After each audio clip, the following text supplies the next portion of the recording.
Summer's here. There's so much activities, places to go, sights to see. Maybe you thought about renting a camper. What do you do? How do you go about doing that? To the rescue, Camila from GoCamp. Great to see you. Good to see you too. Yeah, that's exactly what we do at GoCamp. So we just encourage people to get outdoors and adventure in camper vans. So tell me more. I'm planning a trip with my wife and son, right? We're in Colorado here. I want to go on a trip. I mean, literally, I kind of know about it, but what are the basic steps I take?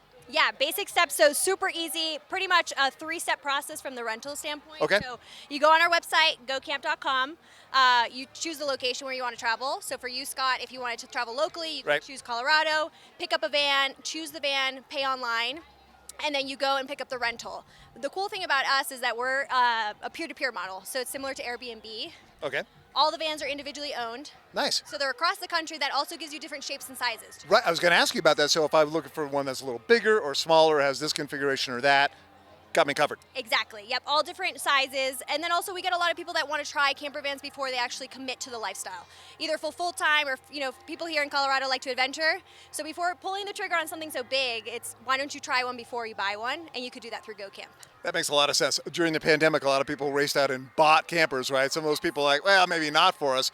That advice is super good. Try it, right? Exactly. Yeah. And then also a lot of people, if you end up buying a camper van or own one and you want to make some side money, it's not sitting there in the driveway just collecting dust. You can make some income from it. So you can list it with GoCamp when you're not using it, make some money when you're not going out on adventures, and then you can enable other people to take adventures. Okay, best of both worlds. So you can do it from both sides. And question for you, do you need different licenses for these things? Do you need a permit? Do you need any special driving skills? How does that, are you a good camper driver?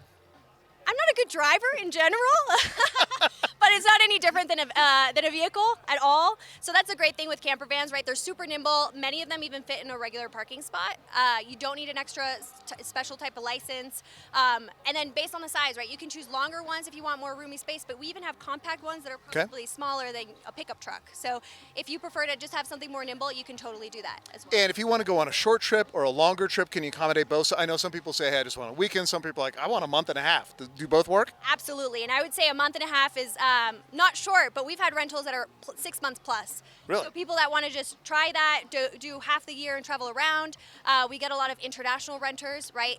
U.S., we don't get a lot of vacation, but out in Europe they do. So they take a couple months off, come to the U.S., rent a GoCamp van, and travel around the country. Okay, well, we're here in Vail. Thanks so much for hopping in with us. I know you're Nashville-based, one of my favorite cities. We'll see you in Nashville sometime soon, too. Yes, we would love that. And we have vans there, too, so you can rent one when you visit. Okay, sounds great. The website's super easy, gocamp.com, right there, guys.